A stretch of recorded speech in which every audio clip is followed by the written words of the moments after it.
Assalamualaikum warahmatullahi wabarakatuh. Alhamdulillahilladzi faddala bani Adam bil ilmi wal amali ala jamil alam. Wassalatu wassalamu ala Muhammadin sayyidil arabi wal ajam wa ala alihi wa ashabihi ya nabiil ulumi wal hikam, amma ba'du.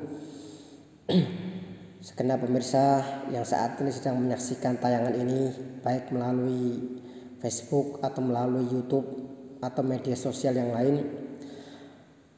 Tema kita dalam video kali ini adalah edisi yang kelima, tafsir tematik Al-Quran, dengan mengambil tema Al-Jannah fil Quran wa Sunnah, surga dalam gambaran Al-Quran dan Sunnah Rasulullah SAW. Allah Subhanahu Wa Taala menjadikan surga ini sebagai nikmat yang disiapkan untuk orang-orang yang baik, untuk orang-orang yang bertakwa.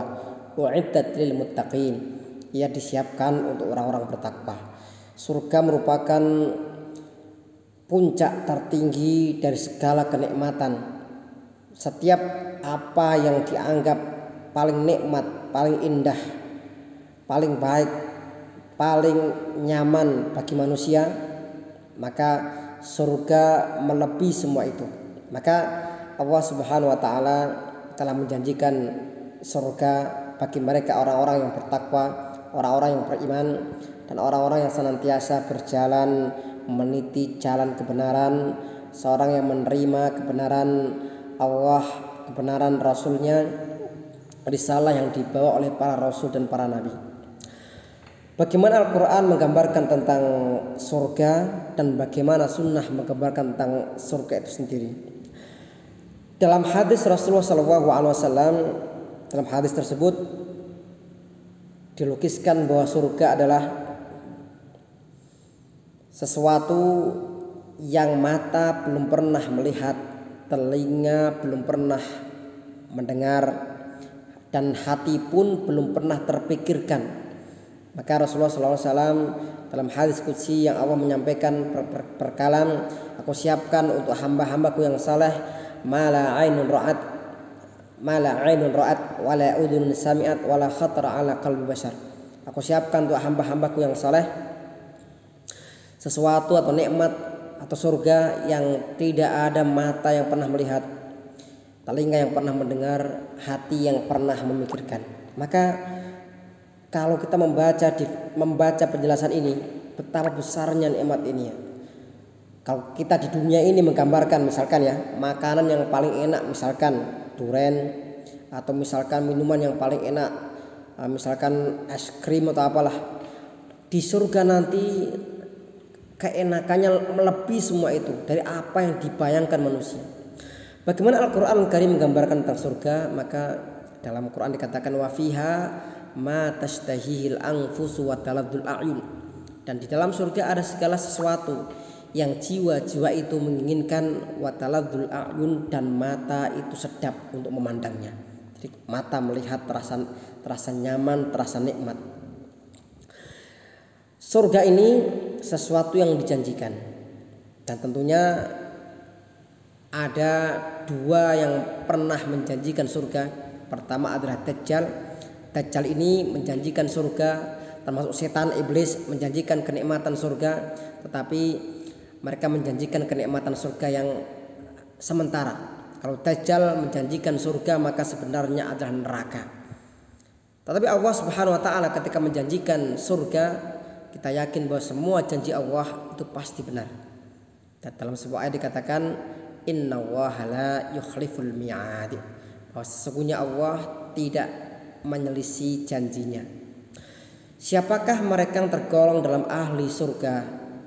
Dalam Al-Quran Karim di sana banyak sekali Allah menjelaskan tentang siapa yang termasuk berhak menghuni surga kelak. Karena keterbatasan waktu, kami akan sampaikan beberapa saja dari surat Al-Mu'minun. Allah berkalam, qad aflahal mu'minun alladzina hum fi salatim khashi'un. Telah beruntung, bejo ya, bahagia orang-orang yang beriman, alladzina hum fi salatim khashi'un, orang-orang yang mereka khusyuk dalam salatnya. Kemudian walladzina hum 'anil lagwi mu'ridun, orang-orang yang mereka berpaling dari segala yang melalaikan.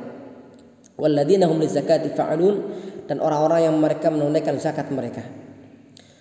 Kemudian walladzina hum li furujihim hafizun, di antara ahli surga yang lain adalah mereka yang menjaga kehormatan mereka, menjaga kemaluan mereka.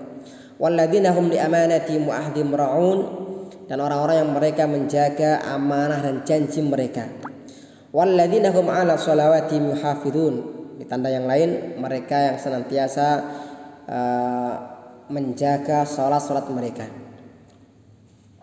Kemudian ulaika humul warithun alladzina yarithuna al-firdaus hum fiha khalidun. Mereka adalah orang-orang yang mewarisi firdaus dan mereka kekal di dalamnya. Tadi ada tambahan tadi ya, pada ayat walladzina hum li furujihim hafizun, mereka menjaga kemaluan mereka illa ala azwajihim aw ma malakat aymanuhum fa innahum ghairu malumin, kecuali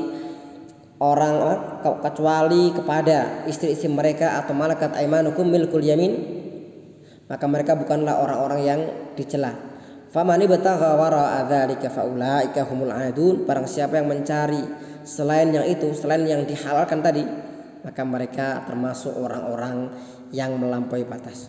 Kemudian tanda yang lain adalah orang-orang yang akan menjadi penghuni surga adalah alladzina yunfiquna fis sarra'i wad dharra, mereka yang menginfakkan harta mereka baik dalam kondisi banyak harta atau sedikit harta, bahagia atau susah.